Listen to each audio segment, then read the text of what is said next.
যে জুলাই যোদ্ধারা রাজপথে বুক পেতে দিয়েছিলেন নয়া বন্দোবস্ত আর মধ্যপন্থী রাজনীতির স্বপ্নে, সেই দলই কিনা নির্বাচনের ঠিক আগে হাত মেলালো জামায়াতে ইসলামীর সঙ্গে, তাও আবার ৩০টি আসনের সমঝোতায়। কিন্তু এই জোট কি আশীর্বাদ নাকি অভিশাপ?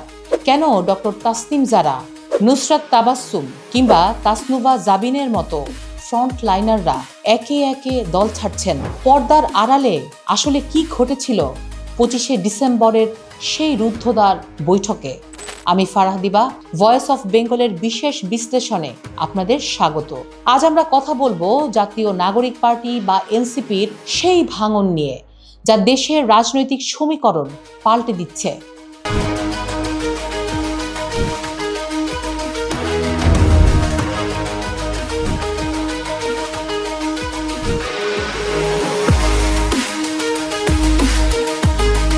ঘটনার সূত্রপাত এনসিপি ও জামায়াত সহ ৮ দলের নির্বাচনী জোট গঠন নিয়ে।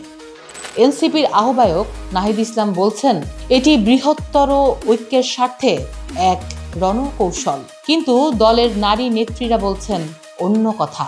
ডক্টর তাসনিম জারা সরাসরি পদত্যাগ করে ঢাকা ৯ আসনে স্বতন্ত্র লড়ছেন। তাসনুভা জাবিন তো আরও বিস্ফোরক। তিনি বলছেন, সবকিছু পরিকল্পিতভাবে এমনভাবে সাজানো হয়েছে যাতে জামায়াতের হাত ধরা ছাড়া আর কোনো পথ না থাকে। নুসরাত তাবাসসুম নিজেকে নিষ্ক্রিয় করেছেন এই অভিযোগে যে ৩০০ আসনের প্রতিশ্রুতি দিয়ে এখন আসন ভাগাভাগি করা মানে তৃণমূলের সঙ্গে প্রবঞ্চনা। এখানে কি শুধু আসন নিয়ে লড়াই নাকি আদর্শের? নুসরাত বা মনিরা শারমিনদের দাবি, তারা জুলাই গণ অভ্যুত্থানের চেতনা বিক্রি করে ক্ষমতায় যেতে চান না। বিশ্লেষকেরা বলছেন, জামায়াতের সাথে এই জোট এনসিপির ভেতরকার টক্সিক ম্যাসকুলিনিটি বা পুরুষ আধিপত্যকেই সামনে এনেছে। যে নারীরা জুলাই আন্দোলনে সামনের সারিতে ছিলেন, নীতি নির্ধারণী বৈঠকে কি তাদের মতকে গুরুত্ব দেওয়া হয়নি? নাকি এনসিপি এখন নিজের সক্রিয়তা হারিয়ে বড় কোনো শক্তির দোকান হয়ে উঠছে? জুলাইয়ের সেই তেজ কি তবে জোট রাজনীতির গ্যারাকলে হারিয়ে যাচ্ছে?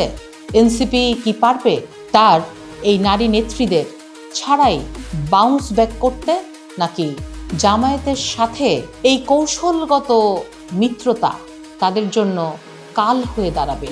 কমেন্টে জানান আপনার মতামত, কারণ আপনার মতামত আমাদের জন্য গুরুত্বপূর্ণ।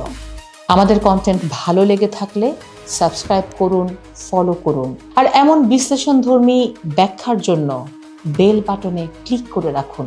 দেখা হবে পরের ভিডিওতে। সেই পর্যন্ত ভালো থাকুন, সুস্থ থাকুন।